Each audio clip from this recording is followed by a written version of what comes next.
Chapter 6. When to sell and when not to. There are many good reasons why an investor might decide to sell common stocks. He may want to build a new home or finance his son in a business. Any one of a number of similar reasons can, from the standpoint of happy living, make selling common stocks sensible. This type of selling, however, is personal rather than financial in its motive. As such, it is well beyond the scope of this book. These comments are only designed to cover that type of selling that is motivated by a single objective, obtaining the greatest total dollar benefit from the investment dollars available. I believe there are 3 reasons and 3 reasons only for the sale of any common stock which has been originally selected according to the investment principles already discussed. The first of these reasons should be obvious to anyone. This is when a mistake has been made in the original purchase and it becomes increasingly clear that the factual background of the particular company is, by a significant margin, less favorable than originally believed. The proper handling of this type of situation is largely a matter of emotional self-control. To some degree, it also depends upon the investor's ability to be honest with himself. 2 of the important characteristics of common stock investment are the large profits that can come with proper handling and the high degree of skill, knowledge, and judgment required for such proper handling.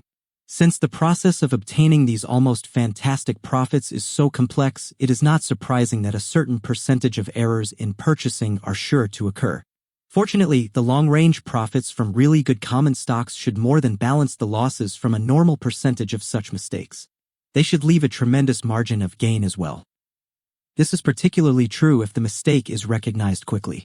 When this happens, losses, if any, should be far smaller than if the stock bought in error had been held for a long period of time. Even more important, the funds tied up in the undesirable situation are free to be used for something else which, if properly selected, should produce substantial gains. However, there is a complicating factor that makes the handling of investment mistakes more difficult. This is the ego in each of us. None of us likes to admit to himself that he has been wrong. If we have made a mistake in buying a stock but can sell the stock at a small profit, we have somehow lost any sense of having been foolish. On the other hand, if we sell at a small loss, we are quite unhappy about the whole matter. This reaction, while completely natural and normal, is probably one of the most dangerous in which we can indulge ourselves in the entire investment process. More money has probably been lost by investors holding a stock they really did not want until they could at least come out even than from any other single reason. If to these actual losses are added the profits that might have been made through the proper reinvestment of these funds, if such reinvestment had been made when the mistake was first realized, the cost of self-indulgence becomes truly tremendous.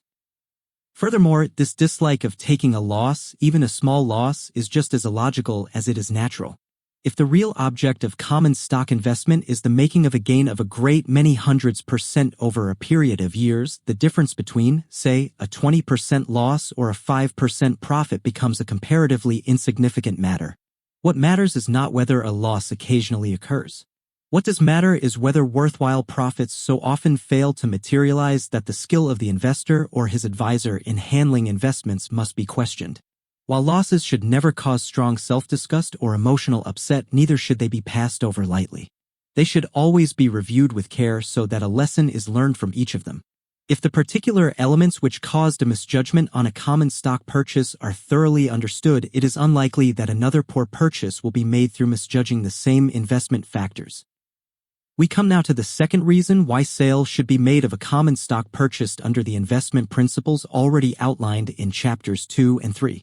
Sales should always be made of the stock of a company which, because of changes resulting from the passage of time, no longer qualifies in regard to the 15 points outlined in Chapter 3 to about the same degree it qualified at the time of purchase. This is why investors should be constantly on their guard. It explains why it is of such importance to keep at all times in close contact with the affairs of companies whose shares are held. When companies deteriorate in this way, they usually do so for one of 2 reasons. Either there has been a deterioration of management, or the company no longer has the prospect of increasing the markets for its product in the way it formerly did. Sometimes management deteriorates because success has affected one or more key executives. Smugness, complacency, or inertia replace the former drive and ingenuity. More often it occurs because a new set of top executives do not measure up to the standard of performance set by their predecessors. Either they no longer hold to the policies that have made the company outstandingly successful, or they do not have the ability to continue to carry out such policies. When any of these things happen, the affected stock should be sold at once, regardless of how good the general market may look or how big the capital gains tax may be. Similarly, it sometimes happens that after growing spectacularly for many years, a company will reach a stage where the growth prospects of its markets are exhausted. From this time on, it will only do about as well as industry as a whole. It will only progress at about the same rate as the national economy does. This change may not be due to any deterioration of the management. Many managements show great skill in developing related or allied products to take advantage of growth in their immediate field. They recognize, however, that they do not have any particular advantage if they go into unrelated spheres of activity. Hence, if after years of being experts in a young and growing industry, times change and the company has pretty well exhausted the growth prospects of its market, its shares have deteriorated in an important way from the standards outlined under our frequently mentioned 15 points. Such a stock should then be sold.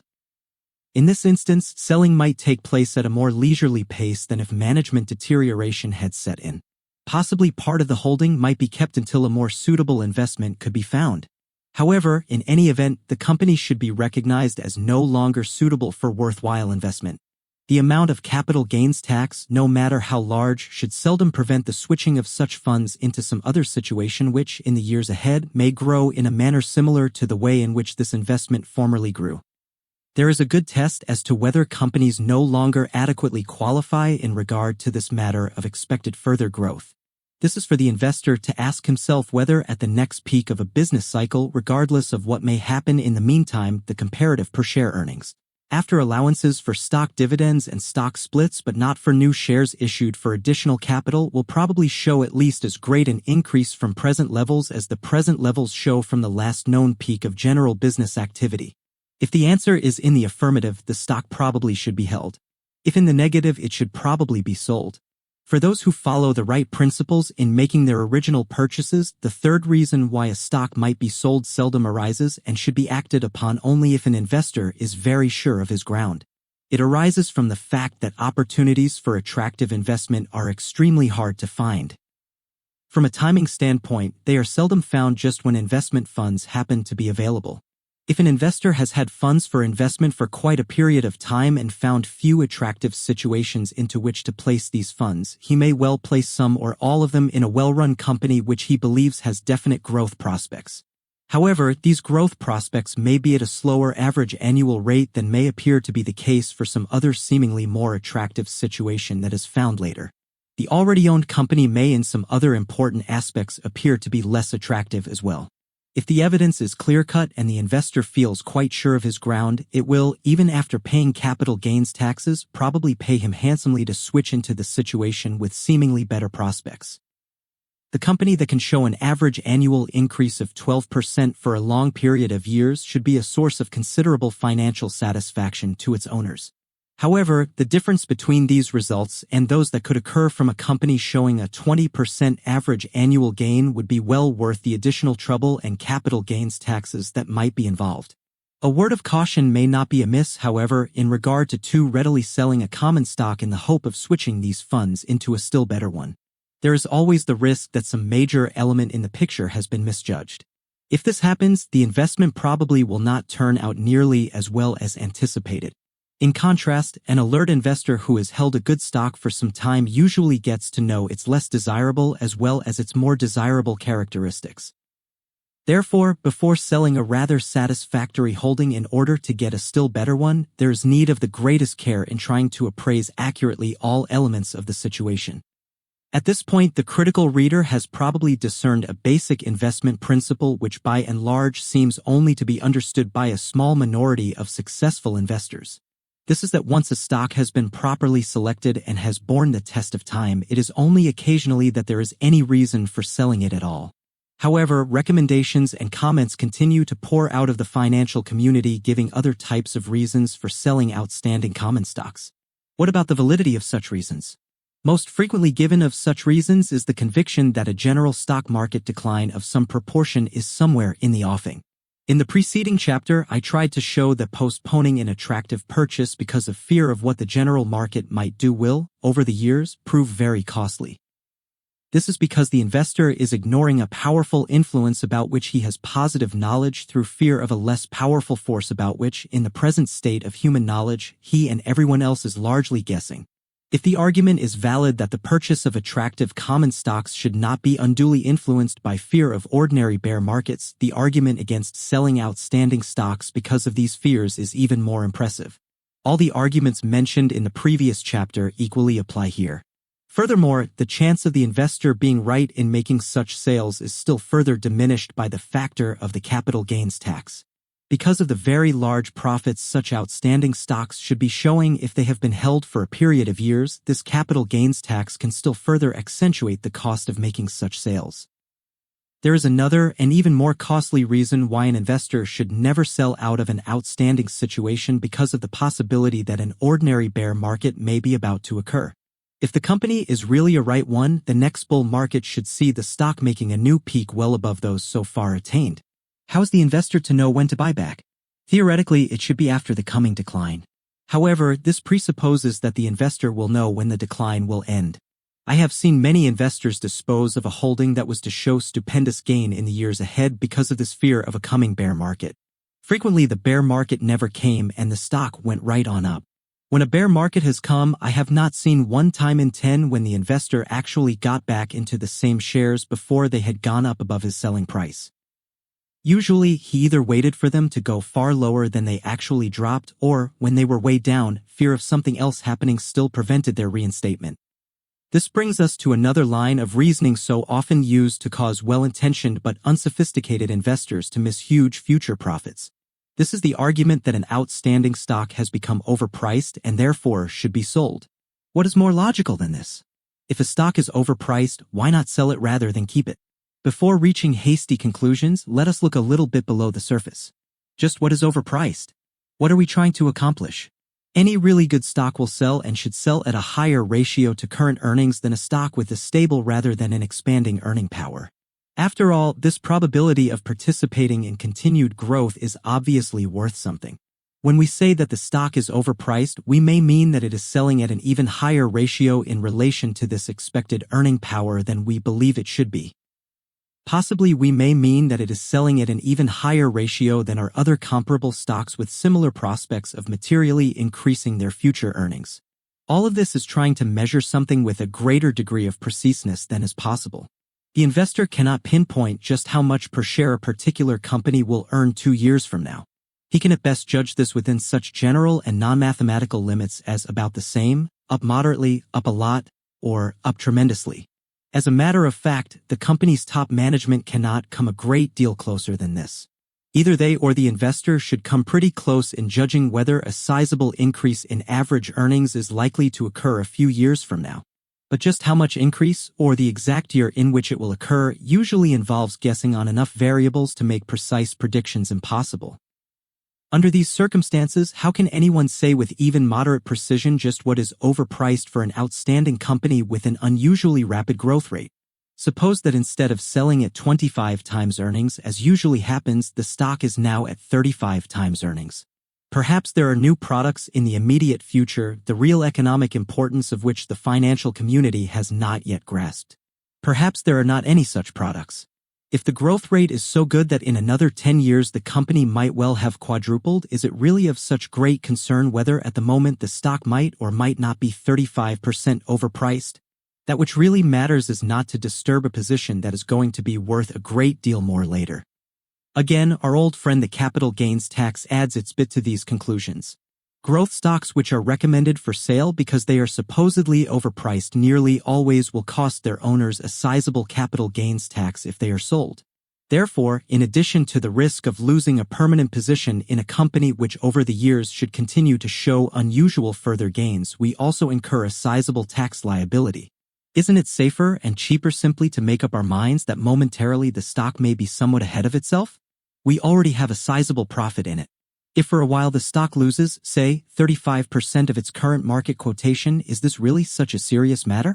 Again, isn't the maintaining of our position rather than the possibility of temporarily losing a small part of our capital gain the matter which is really important? There is still one other argument investors sometimes use to separate themselves from the profits they would otherwise make. This one is the most ridiculous of all. It is that the stock they own has had a huge advance. Therefore, just because it has gone up, it has probably used up most of its potential. Consequently, they should sell it and buy something that hasn't gone up yet. Outstanding companies, the only type which I believe the investor should buy, just don't function this way. How they do function might best be understood by considering the following somewhat fanciful analogy. Suppose it is the day you graduated from college. If you did not go to college, consider it to be the day of your high school graduation. From the standpoint of our example, it will make no difference whatsoever. Now suppose that on this day each of your male classmates had an urgent need of immediate cash. Each offered you the same deal. If you would give them a sum of money equivalent to 10 times whatever they might earn during the first 12 months after they had gone to work, that classmate would for the balance of his life turn over to you 1/4 of each year's earnings. Finally, let us suppose that, while you thought this was an excellent proposition, you only had spare cash on hand sufficient to make such a deal with 3 of your classmates. At this point, your reasoning would closely resemble that of the investor using sound investment principles in selecting common stocks. You would immediately start analyzing your classmates, not from the standpoint of how pleasant they might be or even how talented they might be in other ways, but solely to determine how much money they might make.